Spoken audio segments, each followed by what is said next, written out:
पाठकों नमस्कार। आज आपके सम्मुख में मैथिली शरण गुप्त जी द्वारा रचित जयद्रथ वध, जिसमें कि अर्जुन प्रतिज्ञा करते हैं कि मैं सूर्यास्त होने से पहले जयद्रथ का वध कर दूंगा, लेकिन जयद्रथ वध करने में असफल से हो जाते हैं। इस बीच नटवर श्री कृष्ण उनकी प्रतिज्ञा रखने के लिए इस तरह का एक चाल चलते हैं, इस तरह का एक क्रियाकलाप करते हैं, जिससे कि थोड़ी देर के लिए सूर्यास्त हो जाता है और जयद्रथ एक आनंद पूर्वक युद्ध भूमि में विचरण करने लगता है और मौका पाकर अर्जुन जयद्रथ को मार देते हैं। इस प्रकार भगवान ने अर्जुन का जो प्रण था वो पूर्ण किया। भगवान भक्त वत्सल है, वो हमेशा अपने भक्तों की लाज रखते हैं। तो इस प्रकार जो मैथिली शरण गुप्त जी हैं, उन्होंने क्या लिखा उसको सुनिए। इस ओर यूं ही हो रहा जब युद्ध वह उद्दंड था, उस ओर अस्ताचल निकट तब जा चुका मार्तंड था। फिर देखते ही देखते वह अस्त भी क्रम से हुआ, तब तक रहेगा वह अटल जो क्षीण बल श्रम से हुआ। प्रण पूर्ण पार्थ न कर सके रवि प्रथम ही घर को गया, प्रण पूर्ण पार्थ न कर सके रवि प्रथम ही घर को गया। संभावना ही थी न जिसकी, हाय यह क्या हो गया। उस काल पश्चिम ओर रवि की रह गई बस लालिमा, होने लगी कुछ कुछ प्रकट सी यामिनी की कालिमा। सब कोण गण शोकित हुए, विराग्नि से डरते हुए, आने लगे निज निज ग्रहों को विहग रव करते हुए। यूं अस्त होना देख रवि का, पार्थ मानो हत हुए, मुंदते कमल के साथ वे भी विमुख गौरव गत हुए। लेकर उन्होंने श्वास ऊंचा, बदन कुछ नीचा किया, संग्राम करना छोड़कर गांडीव रथ में रख दिया। इस ओर आना जान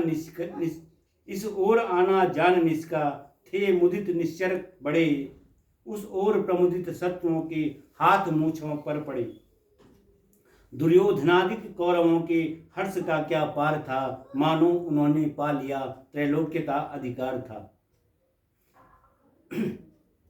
बोला जयद्रथ से वचन कुरुराज तब सानंदियों, हे वीर रण में अब नहीं तुम घूमते स्वच्छंद क्यों। अब सूर्य के सम पार्थ को भी अस्त होते देख लो, अब सूर्य के सम पार्थ को भी अस्त होते देख लो। चलकर समस्त विपक्षियों को व्यस्त होते देख लो।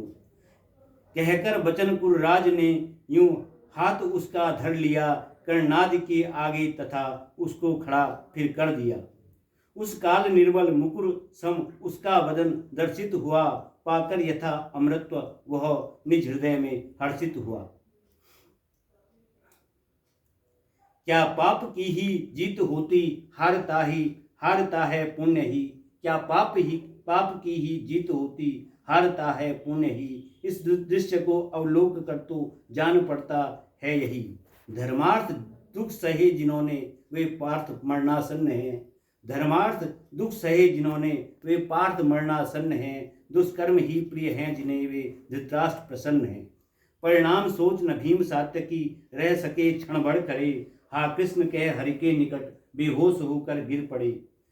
यूं देख कर उनकी दशा, दृग बंद कर अरविंद से, कहने लगे अर्जुन वचन इस भांति फिर गोविंद से। रहते हुए तुम सा सहायक, प्रण हुआ पूरा नहीं। इससे मुझे जान पड़ता भाग्य बल ही सब कहीं। जलकर अनल में दूसरा प्रण पालता हूँ मैं अभी। जलकर अनल में दूसरा प्रण पालता हूँ मैं अभी। अच्युत युधिष्ठिर आदि का सब भार है तुम पर से सभी। संदेश कह दीजो यही सबसे विशेष विनय भरा, खुद ही तुम्हारा धनंजय धर्म के हित है मरा। तुम भी कभी निज प्राण रहते धर्म को मत छोड़िए, बैरी जब तक न नष्ट हो युद्ध से मत मुंह मोड़िए।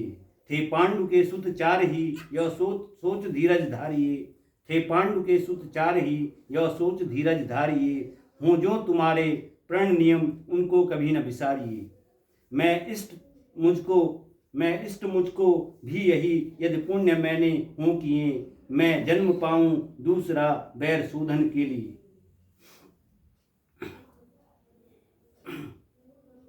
जैसे बने समझा बुझाकर धैर्य सबको दीजिए, कह दीजिए मेरे लिए मत शोक कोई कीजिए। अपराध जो मुझसे हुए हों क्षमा करके सभी, कृपया मुझे यदि याद करियो सजन जान कर कभी कभी।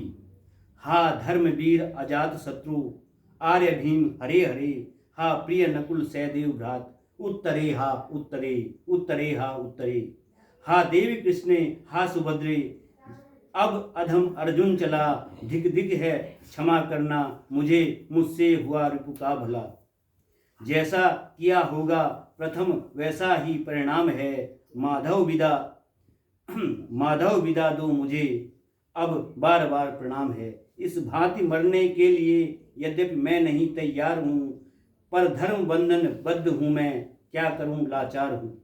इस भांति अर्जुन के वचन श्री कृष्ण जब थे सुन रहे, हंसकर जयद्रथ ने तभी ये विष वचन उनसे कहे। गोविंद अब क्या देर है, गोविंद अब क्या देर है, प्रण का समय जाता टला, शुभ कार्य जितना शीघ्र हो नित्य उतना ही भला। सुनकर जयद्रथ का कथन हरि को हंसी कुछ आ गई, गंभीर श्यामल मेघ में विद्युत छटासी छा गई। कहते हुए यूं यह न उनका भूल सकता वेश है, हे पार्थ प्रण पालन करो, हे पार्थ प्रण पालन करो, देखो अभी दिन शेष है। उस समय मार्तंड अस्ताचल निकट घन मुक्त सा देखा गया है, कौन है जान सकता कौन हरि का कृत्य नित्य नया नया। पार्थ के हित के लिए यह खेल नटवर ने किया, दिन शेष रहते सूर्य को था अस्त सा दिखला दिया। अनुकूल अवसर पर उसे फिर कर दिया यूं व्यक्त है, वह भक्त वत्सल भक्त पर सदा अनुरक्त है। तत्काल अर्जुन की अचानक नींद मानो हट गई, सब हो गई उनको विदित माया महाविस्मयमयी। अवलोक तब हरि को उन्होंने एक बार विनोद से निकटस्थ शीघ्र उठा लिया, गांडीव अति आमोद में। इस स्वप्न के से दृश्य में सब शत्रु विस्मित रह गए, कर्तव्य मूड समान वे नैराश्य नद में बह गए। उस काल उनका तेज मानो पार्थ को ही मिल गया, तब तो सदा से 100 गुना मुख शीघ्र उनका खिल गया। हो भीम सात्यकी भी सजग आनंद रव करने लगे, निज यत्न निष्फल देख बैरी सभी डरने लगे। तब सम्मुख स्थित जालगत जो था हिरण सा हो रहा, उस खल जयद्रथ से कुपित यूं धनंजय ने कहा, रे नीच अब तैयार हो तू शीघ्र मरने के लिए, मेरा यह अवसर समझ प्रण पूर्ण करने के लिए है। व्यर्थ चेष्टा भागने की मृत्यु का तू ग्रास है, भज राम नाम निशंस अब तू काल पहुंचा पास है। पर कर्णादि ने व्यक्त की फिर युद्ध कौशल की कला, पर हो गई चेष्टा विफल सब, बस न उनका कुछ चला। विचलित दलित करता द्रुमों को प्रबल झंझा नील यथा, सब शत्रुओं को पार्थ ने पल में किया विह्वल तथा। फिर पुष्पमाला युक्त मंत्रित दिव्य दूत के ओग सा, रखा धनंजय ने धनुष पर बाण एक अमोघ सा। क्षण भर उसे संधानने में वे यथा शोभित हुए, हों भाल नेत्र ज्वाल जो छोड़ते शोभित हुए। इधर वह सर इधर गांडीव गुण से भिन्न जैसे ही हुआ, धड़ से जयद्रथ का उधर सिर छिन्न वैसे ही हुआ। रक्ता रक्त वह सिर व्योम में उड़ता हुआ कुछ दूर सा दिखा, अरुणतम उस समय के अस्त होते सूर्य सा। इस प्रकार भगवान कृष्ण की कृपा हुई और अर्जुन ने अपना प्रण पूरा किया और दिन रहते इस प्रकार जयद्रथ का वध कर दिया। जिस प्रकार पांडव दल में निराशा व्याप्त हो गई थी, वो सब आशावान हो गए और सारे कौरव अब डरने लगे और सारे कौरव दल में निराशा फैल गई। धन्यवाद, बहुत बहुत धन्यवाद।